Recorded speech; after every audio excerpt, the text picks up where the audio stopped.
All right, folks, we are about to get started as soon as our live stream clicks in place.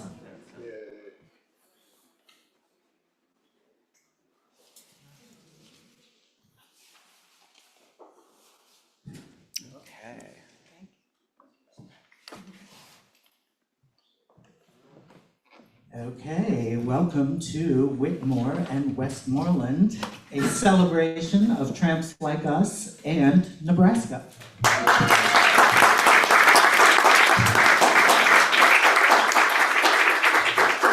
Thanks for coming out on a cold January day. It's nice to have you with us in this cozy room.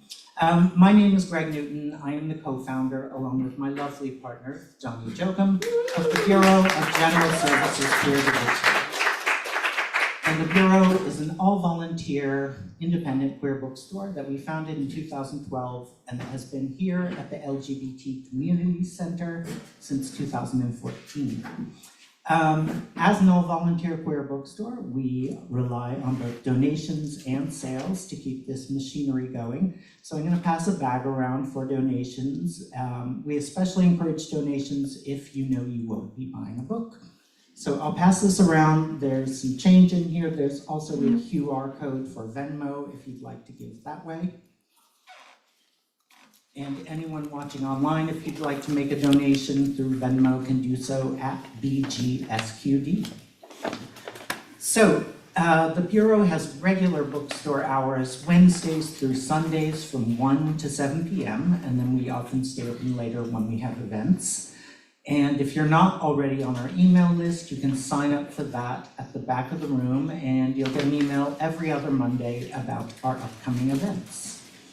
So before I bring up Joe and Tom Cole, I wanted to give a land acknowledgement. So the Bureau recognizes that our organization operates on the unceded land of the Munsee Lenape.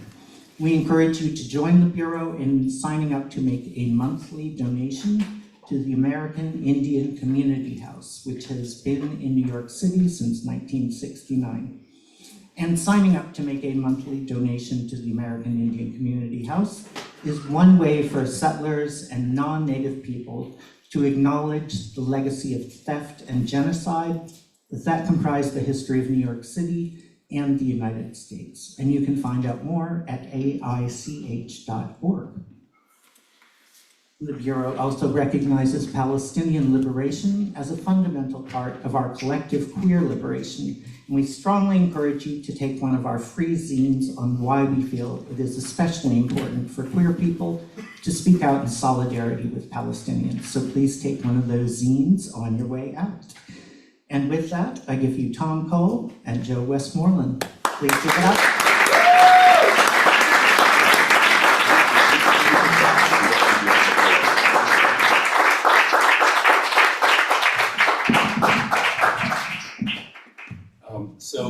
First, we just want to thank BQSD for hosting us, and what a miracle that this bookstore exists and is here. And it's just an honor to be here and be able to sort of share this work in this particular spot, in this particular time. I'm Tom, this is Joe, and we're just really excited to present these two works in tandem to kind of see sort of what connections maybe there are between the two for people. Tramps Like Us was published last year by MCD at FCG, and Nebraska by George Whitmore was originally published in 1987 by Grove Press. George died in 1989, and then it was republished last year by the Song Cave, by the beloved Song Cave. And I'm going to be standing in for George since he can't be here. And the way the hour is going to go is I'm going to read a little bit about Joe's book, Tramps Like Us, from an essay by Dwight Garner. Then Joe is going to read, and then we're both going to introduce Nebraska, and then I'm going to read from Nebraska for a little while. And then at the end, we'll have questions and comments just for a few minutes. So it probably will be around an hour. I always like that kind of knowing what's happening. So I'm going to just start by reading from just a few paragraphs from Dwight Garner's essay about Tramps Like Us. When the narrator of Joe Westmoreland's semi-autobiographical novel, Tramps Like Us, was a kid in small-town Missouri in the early 1970s, he heard Lou Reed's Walk on the Wild Side on his transistor radio and was sure he was singing to me. A few years later, also on the radio, he heard Me and You and a Dog Named Boo, the saccharine hit by Lobo, and it struck him where he lived because the song is about hitting the road. Joe, the narrator shares his name with the author, knew he wanted out, and here was a song about being free. It was my call, Westmoreland writes, only there was no you and no boo, just me. Tramps Like Us is a young person's novel, a beautiful one that took me back to a time in my life when I read to learn about the world, before the internet and great television took over much of that job. And I was drawn to rambling souls because I too wanted to, and did, haul out maps and flee my hometown with one uncertain thumb in the air. It's an approachable minor classic, one that packs in vastly more life than many more serious novels do. You end up wishing that it existed as a mass market paperback so that you could sneak read it under a desk at school or try to carry it in your back pocket. You would fail, the book is thick. It is a novel that tastes like life at first hand. It's a palate cleanser for jaded appetites. Please join me in welcoming Joe.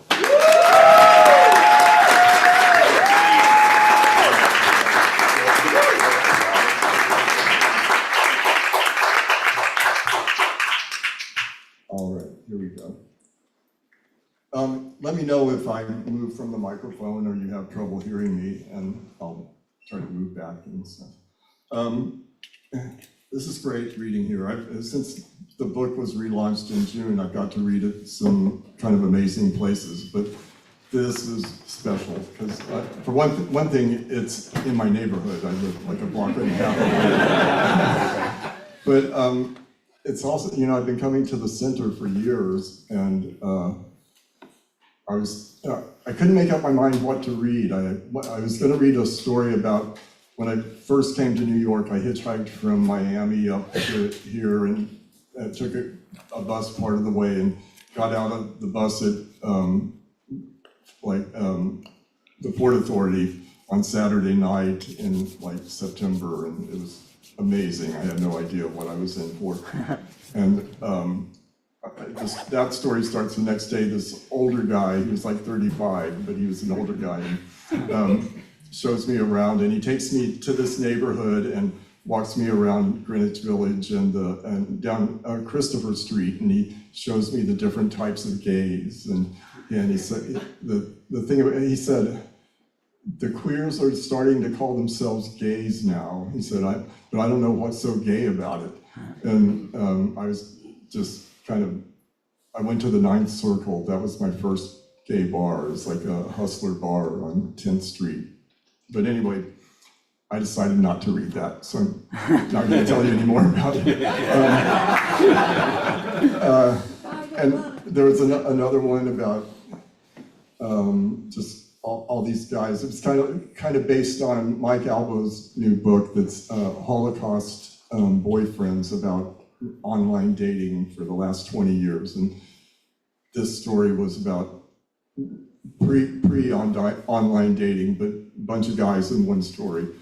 And but I kept, the news this week was so upsetting. And before that, I live across the street from the Our Lady of Guadalupe church, Catholic church, and it's one of the largest Mexican-American churches in the city. And they, I'm just kind of off the topic, but anyway, it gets to why I chose the story I did. They always drive me crazy because at 7:45 in the morning, no telling what morning, there'd be a mariachi band outside playing and talking about Jesus, and sometimes it was a recording and sometimes it was a live band. But I would text my friend Lori and say, they're doing it again, they're driving me crazy. And they would have these processions on Saints' Days that would go really slowly up the block and take up all the traffic, and police were there with lights, and it was just a pain in the butt for me because it was right under my window.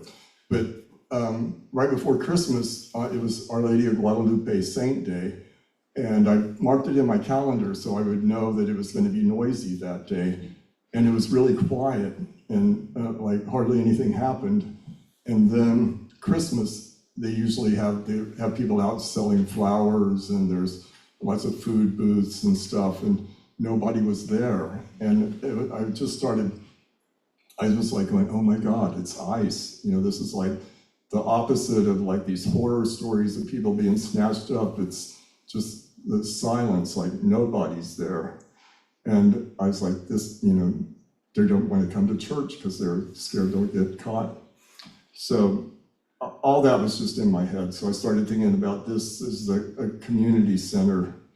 And anyway, that's how I got to the story I'm going to read. It's about friends and people, you know, community. I hope you think it is anyway. Okay. This is 1979, and my best friend Ollie and I had just moved from New Orleans to San Francisco. And like we went to high school together and moved around the country together. And we just got to San Francisco and we're living south of Market in this apartment building that tilted to the side a little bit. And they said it was from an earthquake like 50 years ago or something. It never straightened up. But anyway, here we go. I was treating Ollie to breakfast in a coffee shop on Haight Street with the money I got from selling most of my albums to a used record store for much less than they were worth. I sold everything but my favorites: Blondie, the Ramones, Ema Sumac, Mink DeVille, and Aretha. Our table was covered with a red and white check tablecloth that reminded me of Wade's family restaurant back home in suburban Kansas City. Fucking Mildred, I can't believe she was gonna have us arrested for moving that refrigerator into our apartment. She's the one who should have been arrested. Ollie talked with his mouth full of food. Bitch, I mumbled, still thinking about which records I should have kept. Next time she comes near the apartment, I'm calling the pigs. Fuck her, she's evil. Gross, Ollie. Don't you ever get sick of scrambled eggs? No, I'm a vegetarian. I have to eat scrambled eggs. Why don't you eat pancakes or waffles? Every day you eat the same thing. I looked over the top of the paper at his curly red hair bouncing up and down to the rhythm of his chewing. They don't fill me up. Besides, I need the carbohydrates from the hash browns. Hey, tomorrow morning, let's go to the tenants union and report Mildred for not fixing the lock on our door. You can. I have to turn in my application at Ben-Hur. I will. Why do you want to work in a porno shop anyway? Oh my God, look at this. Fucking Cambodia. Read this article. I don't want to read the paper. I'm trying to eat. Thousands of people fleeing Cambodia in small boats are being hijacked by pirates. Oh my God, they're robbing those refugees and forcing them off their boats, fuckers. I'm trying to eat. I can't take hearing any more stories like this family being made to watch their father being forced to jump off a boat into its propellers. How can we allow this to go on? Ali started crying quietly while he kept reading. Ali, I'm not allowing it. I'm trying to eat my breakfast, if you don't mind. I'm trying to keep my landlady from throwing me in jail for grand larceny. I'm trying to find a job. Don't you even care about those people? There's a Holocaust going on and you're eating waffles and applying for a job in a porno shop. I just can't stand it anymore. Well, what the fuck am I supposed to do? I blurted out. Volunteer at the goddamn Red Cross? I can't even take care of myself right now, much less thousands of fleeing refugees. If you're so concerned about them, why don't you do something about it? You're sitting here at this table with me. You're not doing anything about it except ruining my breakfast. I was still somewhat pissed off at Ali for getting us into the mess with Mildred and the police, and wasn't interested in hearing him carry on about the injustices of the world and how fucked up our society is. His crying over his scrambled eggs and hash browns was really getting on my nerves. I just wanted him to shut up. He stopped and looked at me. "That's a really good idea." "What is?" "The Red Cross."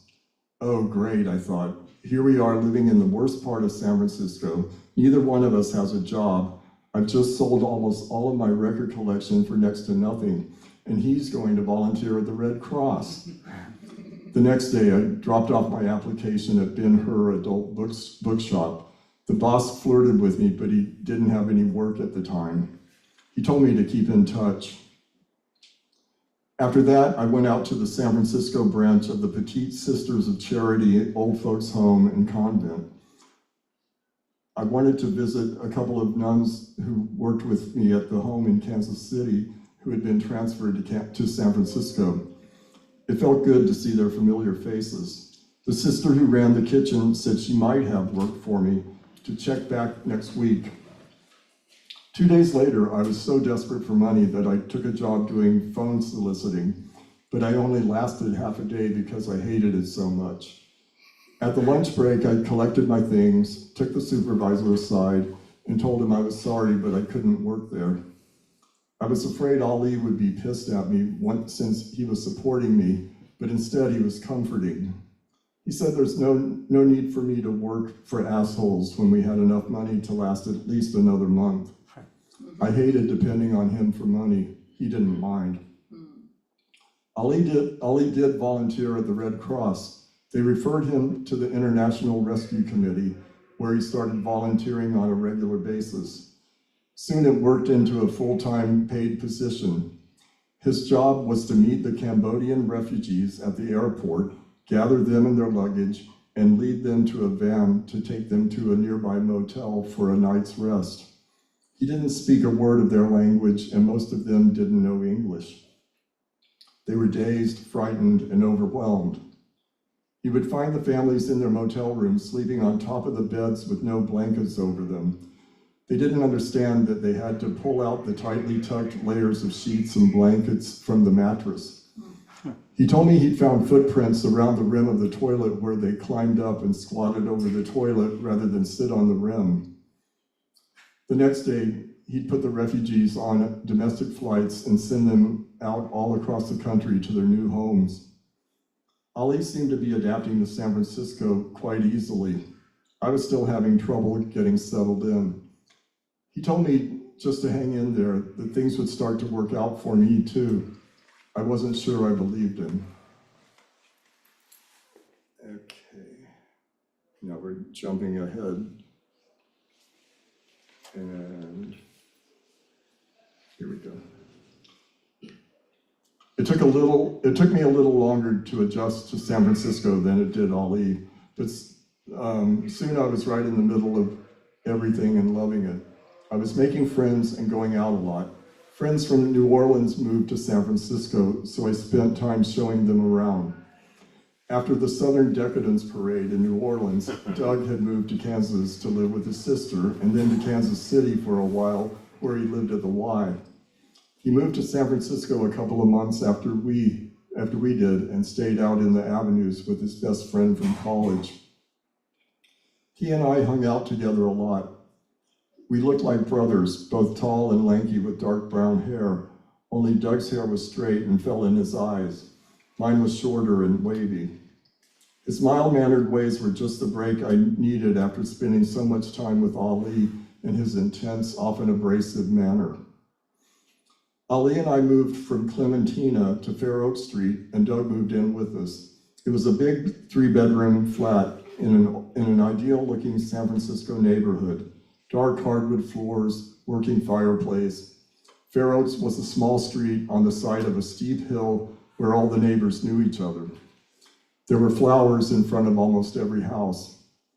It was just above the Mission District, and over the hill from the Castro, Sally, Ollie's co-worker, lived in the apartment above us.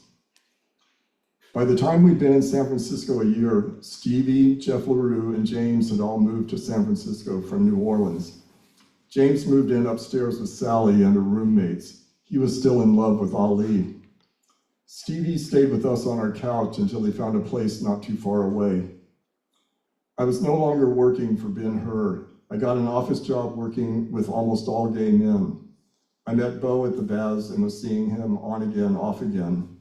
I was much more into the new wave scene than my friends from New Orleans. Sometimes the two worlds just didn't mix.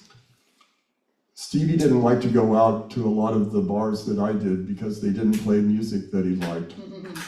It was like the tables had turned from when I was in New Orleans and Stevie and everyone else but me was into disco. I started taking classes at City College. I'd been wanting to go to college for a long time but couldn't afford it. Since I'd lived in California for a year, I was a resident. The junior college system was free to California residents, so that was ideal for me. I finally had a chance to go. Ali was completely absorbed in his job. Sometimes he would cop an attitude about me working in an office when there were so many people who needed help. He was still always bringing tricks home. Our bedrooms were separated by a big sliding door, so I could hear everything through it. After working with refugees for over a year, Ali decided to go to Thailand to work in the Cambodian refugee camps. He didn't have a job lined up, but hoped he could find one. He had enough money saved that if he couldn't get a job, he could volunteer for a few months and then travel some. I was going to miss Ali. We knew each other better than anyone. We decided to have one last party before he left for Thailand. We put colored light bulbs in the beat-up brass chandelier to give our living room a festive feel. A lot of people from his job at the International Rescue Committee came to see him off.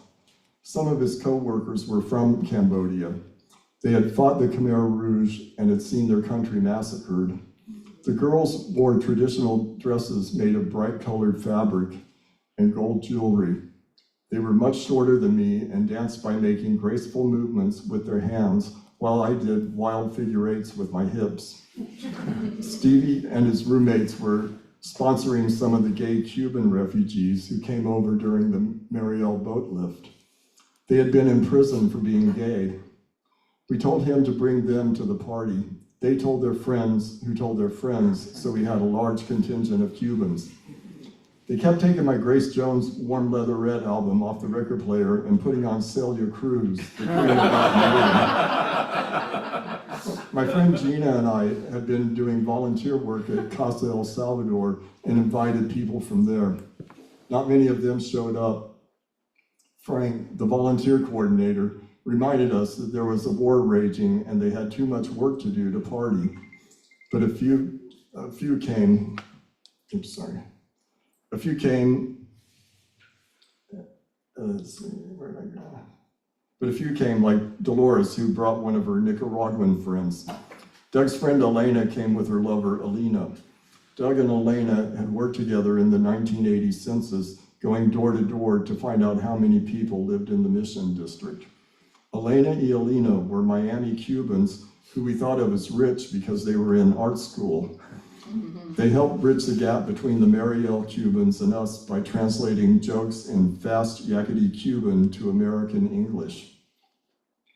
Then there was our usual party assortment of misfit friends, people Ali and I knew from work or other cities who had recently moved to San Francisco. The guys from New Orleans insisted people in San Francisco didn't know how to have a good time. I could always count on them for getting the party going by saying a few rude comments to people about how boring Californians were.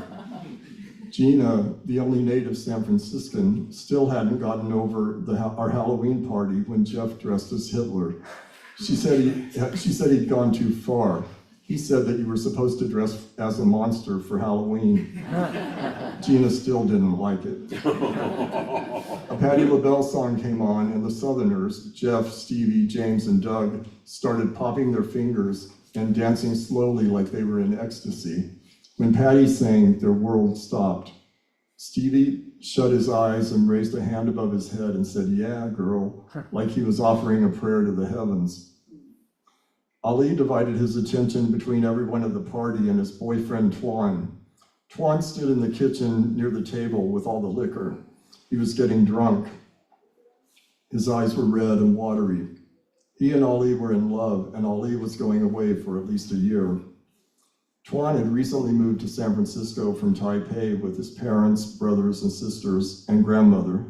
He was our age, in his early 20s, the oldest of 4 kids. He was shy about speaking English but could understand everything. When there were only a couple of people in the room, he was relaxed and even animated, but in a crowd he kept to himself. Ali had the attitude that they would stay boyfriends even though he was going away. Tuan knew better, and he wasn't happy about Ali leaving. I liked Tuan because even though he seemed timid, he actually was spirited and had some fight in him. Ali would float around the apartment, hugging people, dancing with them, being a good party host, and then he'd go make out with Tuan in the kitchen corner for a while. He'd leave again and make a couple of rounds through the party before coming back and checking on Tuan. While he was away, Tuan got drunker and drunker. I hung out with him for a while. It was hard to understand him between his soft-spoken accent and his drunken slur. He told me he wasn't having much fun at the party because he knew soon Ali would be gone and he'd be alone again. Everyone smoked joints like they were cigarettes. My eyes burned from all the smoke, but it never occurred to me to step outside for some fresh air. I was having too much fun dancing. The Cuban guys were getting really drunk. Someone put on Donna Summer and they all screamed. Emilio, the butchest of the bunch with his broad, muscular back and short afro hair, grabbed an oblong-shaped balloon and used it as a microphone to lip-sync Hot Stuff. He alternated using the long balloon as a microphone and a dildo, opening his mouth in a wide O like he was going to swallow the entire length. Everyone danced in a close circle around him while he carried on. The Thai boys from Ali's job stood in the background giggling and acting shocked. Jeff replied, "Get it, girl, work." Then James pulled his long hair up in a ponytail on the side of his head and joined in a duet with Emilio. That song finished and everyone started dancing to Donna's next disco hit. A cloud of cologne blasted me in the face and made my nose itch. I sneezed. I saw Carlos leaning against the wall watching everyone carry on. I met him earlier in the week with Elena y Elena and kind of had a crush on him. I picked up my plastic drink cup off the fireplace mantel and worked my way through the wiggling bodies. I was proud of myself for making it all the way across the living room dance floor without spilling my drink. Carlos had also come from Cuba on the boat lift, but he wasn't friends with the guys staying at Stevie's. His English was better than theirs. Carlos and I were talking. He was beautiful, shorter than me, with smooth skin and penetrating black eyes. He was serious, which made me feel playful. He told me he was a poet, but hadn't written much since he'd been in prison. I couldn't quite fathom what he was telling me. The last couple of years, I'd been moving around the country, partying, learning to dress in drag, falling in and out of love, reading Isherwood, Burroughs, and Bukowski, not to mention all the nights I'd been roaming from bar to bar, getting drunk and stoned. The concept of being in prison for what I had been doing was almost intangible. Carlos leaned up to me and said, "Emilio would never have done that in front of strangers in Cuba." I laughed and said, "I never would have done that in front of strangers in Kansas City." Carlos looked at me, and for a split second, there was a moment of recognition. Like, yes, he knew that it hadn't been a smooth road for me either. I saw that what he was telling me about prison in Cuba related in some strange way to the guilt I felt about my family back in Missouri. His eyes pierced me. Without saying a word, he knew about what my dad had done to my sisters and my bruises. A split second. "Come on, Carlos, let's dance. You're too serious." I pulled him into the bouncing party and started dancing. It was at that moment, in the middle of the crowded living room, when I realized that everyone at this party had one thing in common. We were all refugees from one kind of torment or another and could never go back home.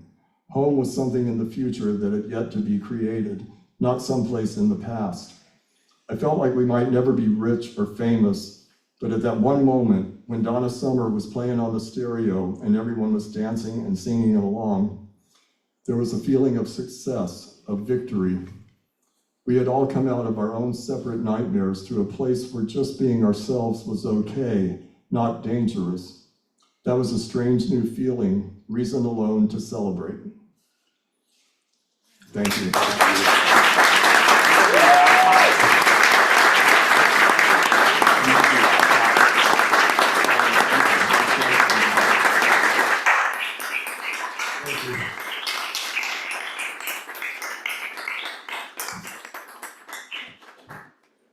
Joe, that was a beautiful reading. I loved it. I don't know if I've heard you read that out loud before, but I remember it so vividly from the book. Now we're going to move on to Nebraska by George Whitmore. And I'm going to read, it's interesting, when the Songcave decided to bring this back into the world, there were a couple of people who really knew the book, who were very excited that it was coming out. They just sort of came out of the woodwork. It was sort of a lot of people's secret book. And I actually recommend, there's a really interesting essay by Dale Beck called Trying to Be Sincere, I think, in Baffler. And it's really interesting. It's so brilliant. It's about this book, but kind of about everything. I really recommend it. But I'm gonna read Michael Bronski, who's an incredible historian, author, teacher, wrote an incredible introduction for the book, and I'm going to just read a few paragraphs from it. Michael is the professor of the practice of activism and media studies of women, gender, and sexuality at Harvard. He says, Nebraska is simply told. Its literary excellence is in its forthright, unadorned narrative.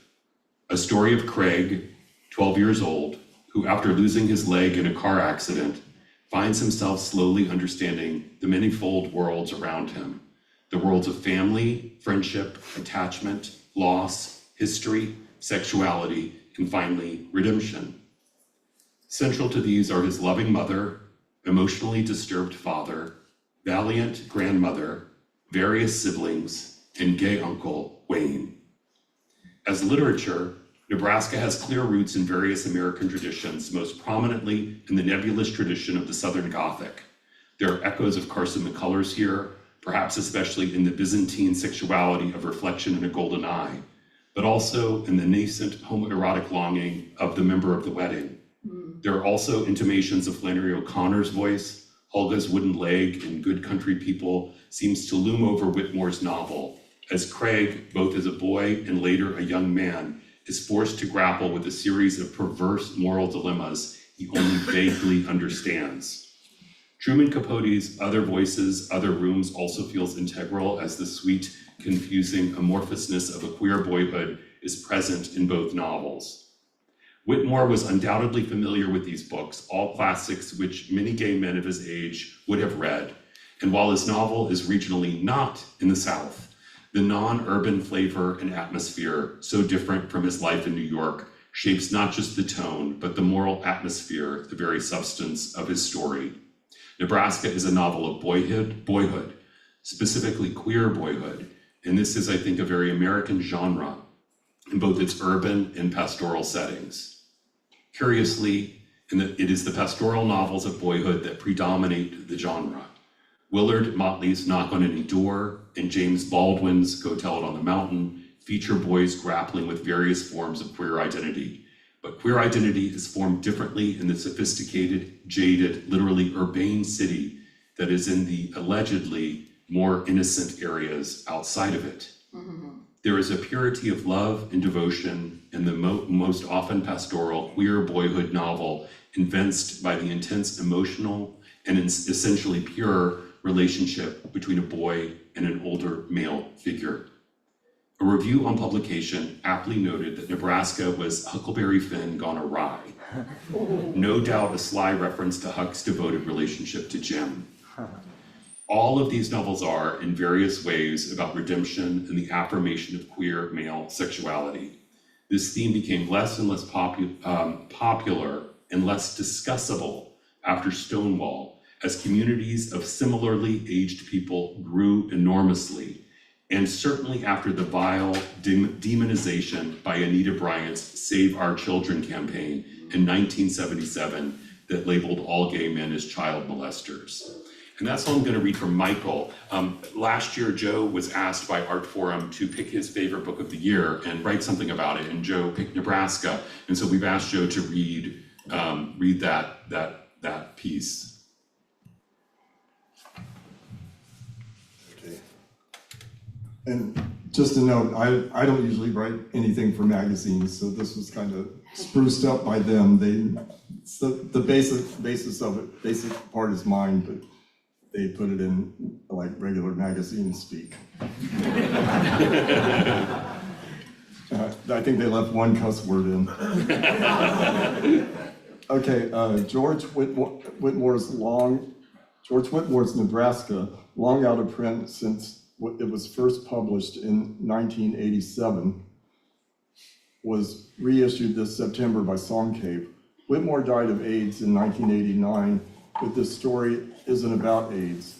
It takes place in Lincoln, Nebraska in the 1950s and 60s, and is told by a 12-year-old boy named Craig, whom his uncle nicknamed Skeezix.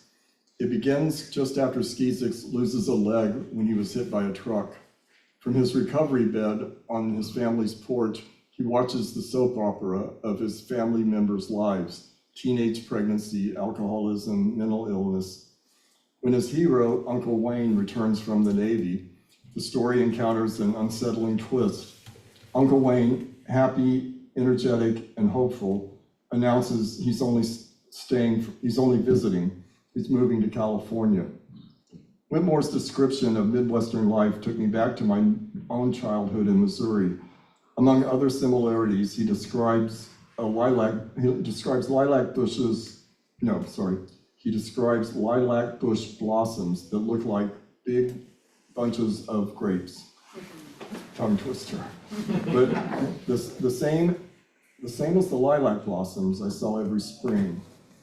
In one quietly visual scene in which his friend from school spends the night with him, they make a tent over the bed and tell ghost stories. When his friend wants to feel the stump of Skeezix's amputated leg, it's a tender moment. As he gently rubs his hand across the stump, he says it feels like a baby's head. Nebraska is not just a portrait of another fucked up Missouri family hiding their secrets. When Uncle Wayne is arrested for lewd public behavior, the story takes a dark turn. As it jumps from 1956 to 57 to 1969, Skeezix's voice stays mostly the same. He becomes more aware of what's not being said by his family. He loses track of his Uncle Wayne until 1969, when, like his uncle, Skeezix moves to California. What he finds there reveals the damage that can be done by keeping family secrets. Thank you, There Joe. go.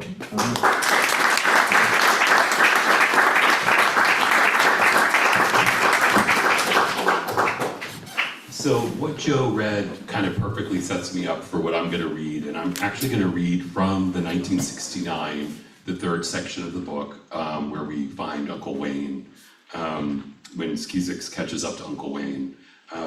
But I am going to read just the first paragraph because it's kind of an infamous first paragraph of the whole book. You would never listen to me, and now look what's happened. Mama fainted dead away. The next thing I knew, I woke up with my leg gone. And now to 1969.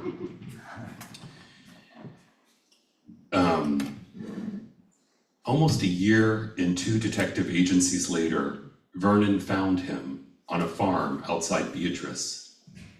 Maybe it was not so odd that Wayne, after voyaging around the world in his youth, seemed disinclined to travel in his native land more than 100 miles from where he was born. How many of his sailor brothers had turned out the same? Nor did the private detective find it odd. Most people, he told Vernon, driving out there, even those you'd think would most want to run the farthest, stick close to home. The old lady swore on a whole stack of Bibles no such person ever set foot on her property, but they found him hiding in the barn. He looked like someone out of a war. He'd been worked hard and was dreadfully underweight. His hair was matted down. He was lousy, His clothes and his skin seemed of a piece. The detective pulled an old quilt out of the car trunk and threw it over the back seat. They were finally able to coax him into the car, the old lady calling from the porch all the while how she was going to set the sheriff on them for kidnap. On the ride to Omaha, he was stone silent. "Well, we sure as shootin' can't take him into no respectable house like this," said the detective, almost jolly in the car. So once in Omaha, they drove right to the Salvation Army to get him shaved and deloused. While this was being done, Vernon went out and bought him shoes and socks and underwear, chino pants, and a chambray shirt. Vernon sat up that night all night in the motel and watched Wayne sleep. He asked himself, what did Wayne dream? What secret did he know? For it was evident from his answers to their questions that afternoon, something more had happened to Wayne since his release. Now he could not remember his age. He could not remember who his people were. He could not remember growing up or his naval career. Vernon brought him home, and in the days that followed, Wayne seemed to come to himself more. He did continue, however, for many months to insist on two things: that his name was Skeezix, and he was still in the state of Nebraska. By and by, Wayne came into his new self, and never did there seem such a happy creature. And yet, many was the night Wayne cried out in his sleep, and Vernon rushed to his room, where the glare of the overhead light switched on would reveal him tossing and jerking in his bed with teeth chattering. Other nights, Vernon would think he was waking to the sound of God's judgment approaching them on leaden feet, only to realize it was again Wayne rocking in his sleep.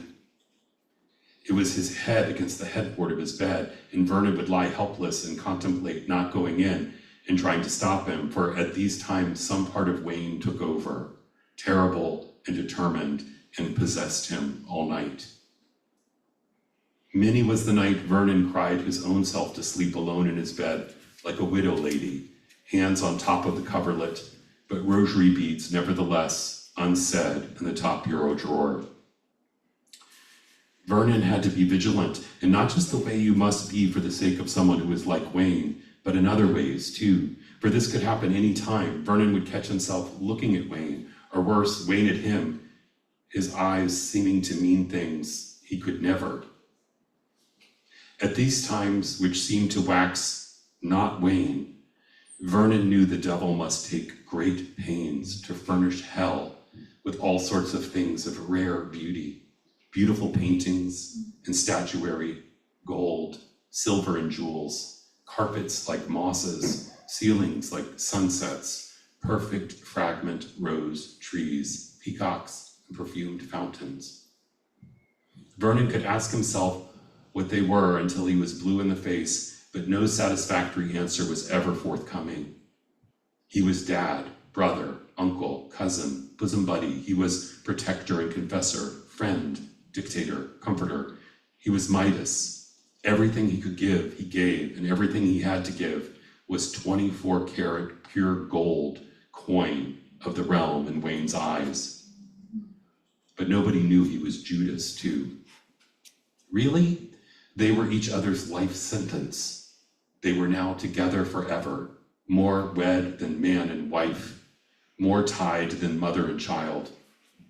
Yet when they were taken separate, Wayne was at least Peter Pan in that no man's land he made up.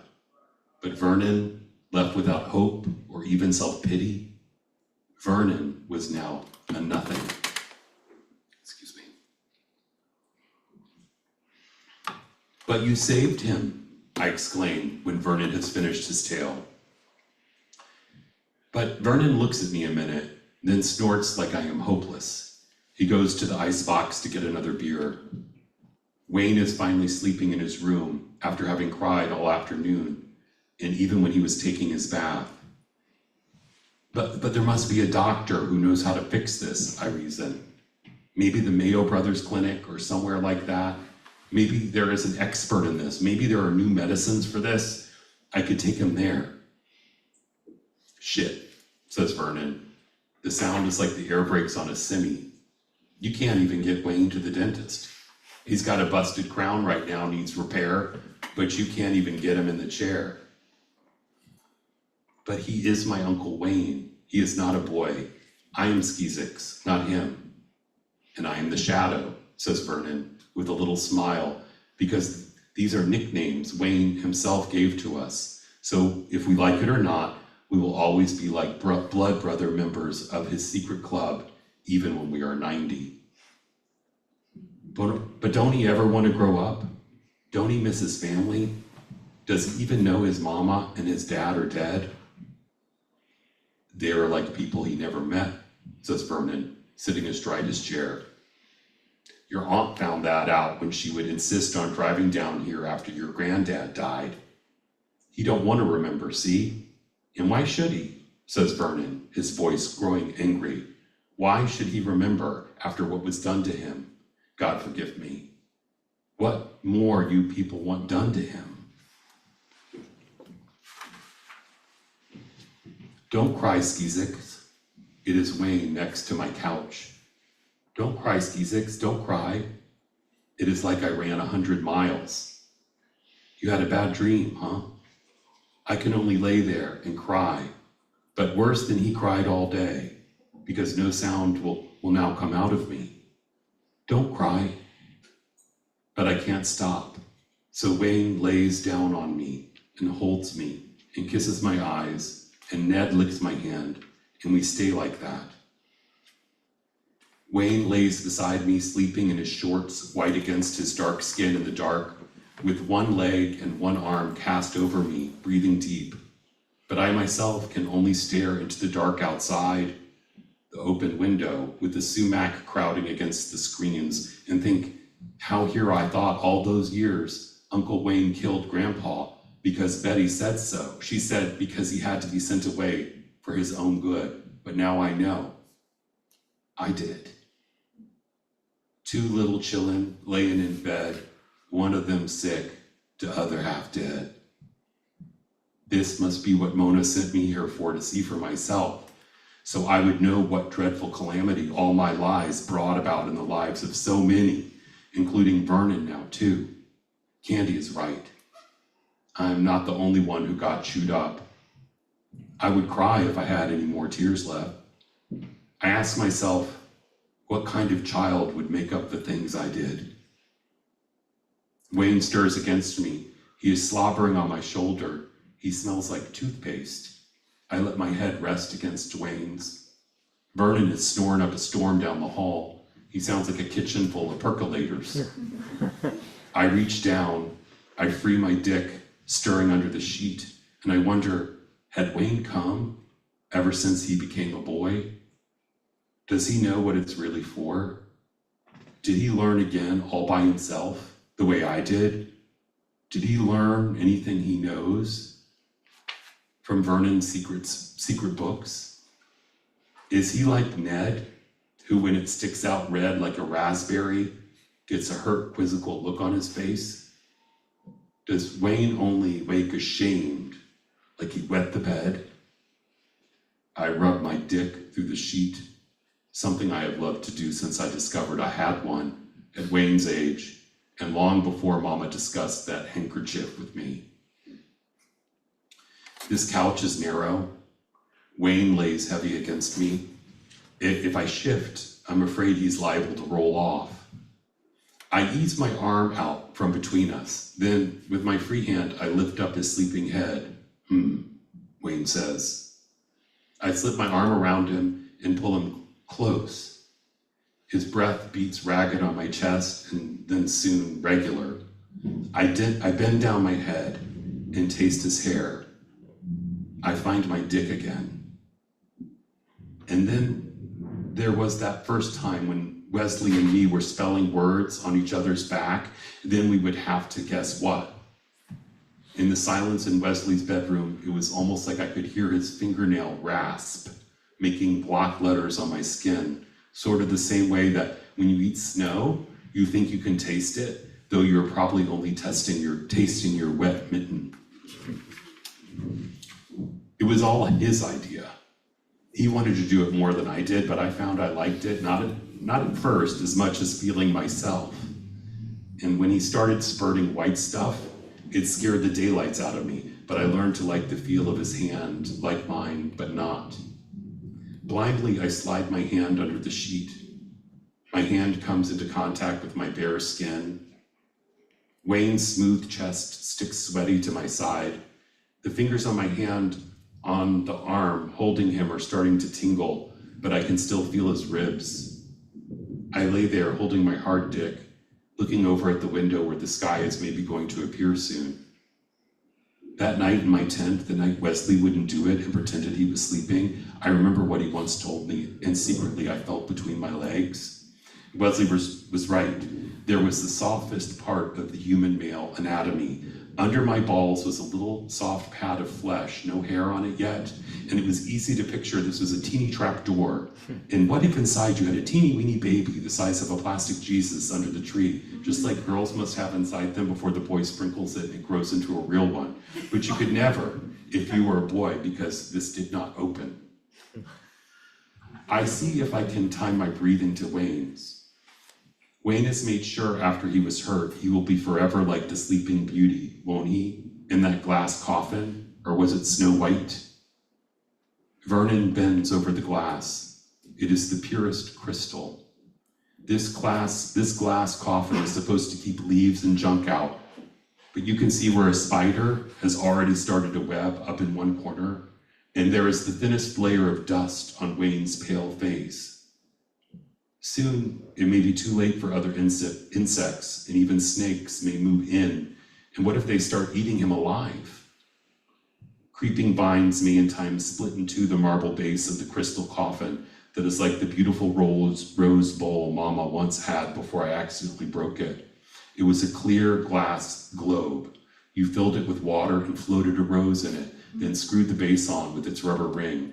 And Mama would hold that globe over the sink and slowly turn it right side up so the rose would not drown. I used to watch her. I thought Mama was so wonderful. Vernon raises his fist, but even he is too afraid to shatter the glass. If I do what I'm thinking of doing, would Wayne wake like old Rip Winkle and Washington Irving? It is funny because I wonder if I do this and it works and Wayne thus grows up, would he turn out bigger than me? I guess this is because my Uncle Wayne was such a hero to me once. I have to remind myself I am a full-grown man. In fact, I am now taller than him. Maybe I am even stronger too. I noticed Wayne's endurance is good, but playing catch the other day, I knocked him off balance a couple of times. God, what if this makes me one too? I do not think I am one, God, but what if I am after all? If you are a man and you do it, are you one? Oh God, what if this works, but it turns out they don't love each other anymore? All the time I'm running my trembling fingers along it, just barely touching it, skimming the skin surface. Wayne's body against the length of mine is sometimes heavy, sometimes I can't feel it at all. If I let myself, I will get scared because, you see, for long moments, there is no line between us. Wayne's hand on my belly rides like a ship on waves. On the other side of his head, Wayne's breath, in little gasps, falls like air puffs on my breast. And then there's more, but that's all I'm going to read today.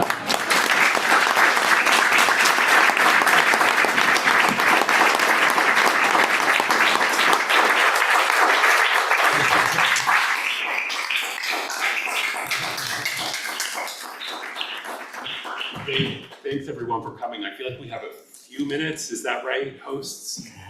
So we want people to feel like they can, if they have any comments or questions, I'm not really gonna start it off with anything unless you have anything specific you'd like to mention. I thought we just, and if there are no questions or comments, that's cool too.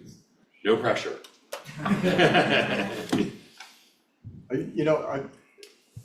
Yeah. This is a little bit off the topic, but there are two other books that I read this year that I really love, and one is Charlie Porter's what? Nova Scotia. Nova Scotia House. I wanted to say Soho House. But, he's here somewhere in the audience if you want to say hello, yeah. And the other one was Stone Butch Blues. And I'm blanking on the name of who wrote it right now. Leslie Feinberg. Yeah, and you know what, I've always been told how great it is, but I thought like, it was always in the women's section, and I thought, and all my butch friends said, you know, they've really changed their lives and stuff. And so I thought that like gay men were maybe not supposed to read it or something. And, you know, it was kind of always over there. So I read it and I loved it, and I like cried half the way through and, you know, laughed the other half and then cried some more. But she died not too long ago, but she's a communist, and she bought back the rights to her book and posted it online for free. You can download it in PDF form, and she's also reissued it, or her foundation has reissued it, so you can buy it, and I think you can buy it here. I think they have copies, and I highly recommend that. But anyway, that's this. I had to put those two plugs in.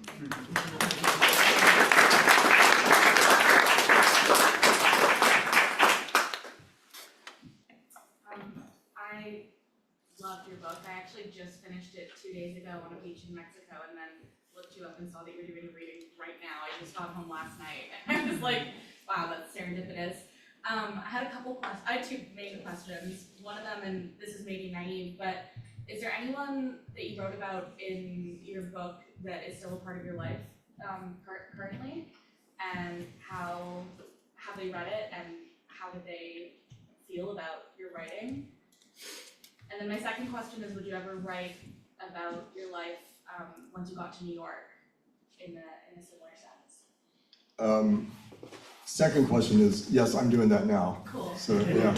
Yes. And first question, like, I would say half the people that the characters are based on have died, and a lot of them died from AIDS early on. And I'm still in touch with, like, in the book, there's Gina. I used their real names until the very last revision, and then I changed their names, so I get confused about what their real name is. Gina and Doug, I text with regularly. They both still live in the Bay Area. And my mother has dementia, and she was so excited about the book being reissued, and she told all her friends about it, and she remembered the publication date. And when it first came out, she skimmed through it and didn't have much to say about it. This time, she read it all the way through, and she was about halfway through, and she had this really focused conversation with me, and it was something that I had never really had with her, where she told me that, like, I'm spoiling it, but in the book, I have to leave because my dad's a nutcase, and she tells me that his psychiatrist says I need to get out of town because he's focused on me, and that's what starts my whole hitchhiking trips. She told me that, I don't know if I should say this, but I'm saying it. She told me that she wasn't the one who was kicking me out of the house, and she wanted me to know that all this, like, it turned out all this time, I knew that, you know, we had a talk then, and I knew that she was doing it to protect me.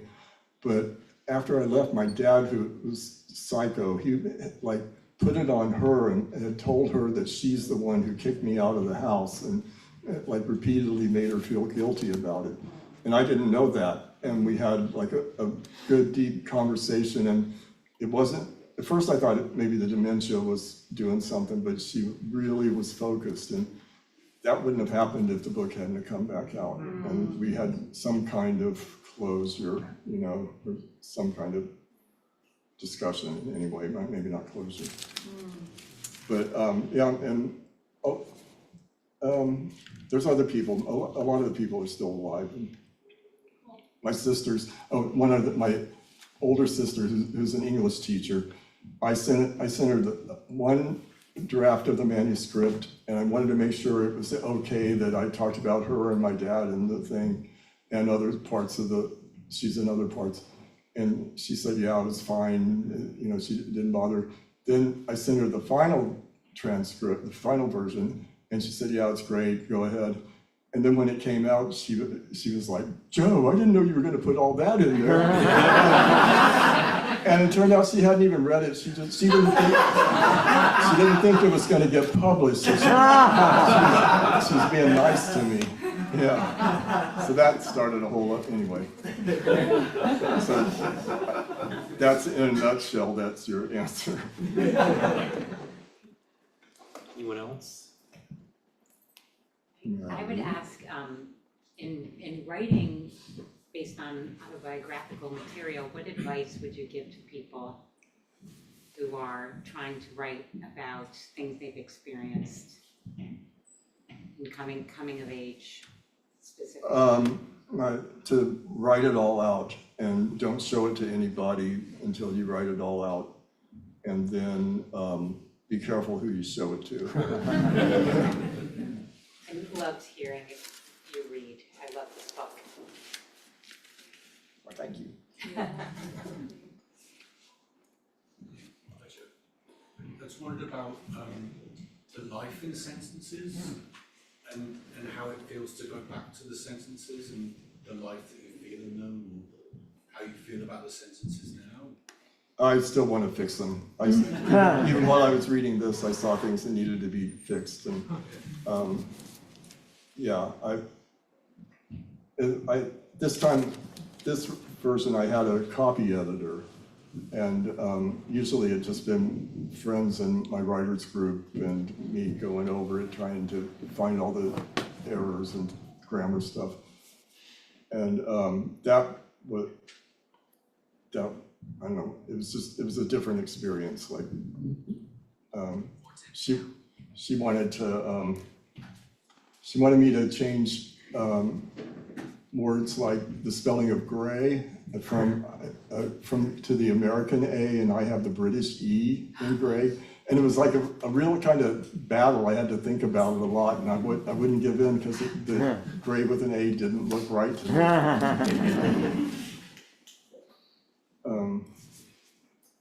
And it's also, I didn't look at it for a long time. It's just on my bookshelf, and when I looked at it, there were things I'd forgotten that I'd written. I was like, wow, did I write that? Wow.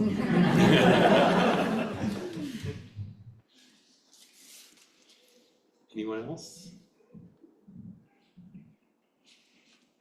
I think I would just want to thank everyone again for coming to hear us read. We hope you buy a lot of books today on your way out, or make a donation. And I think unless anyone has anything else to add, I think this is a kind of good time to wrap. So thanks again. Thank you, Joe.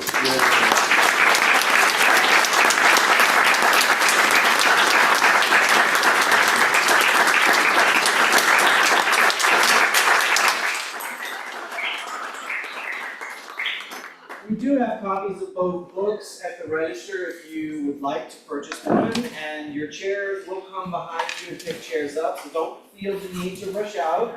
Please hang out, please visit, stay a while. You did a great job. Congratulations. You guys, that was so beautiful. How are you? Yeah, let's say goodbye. Thank you.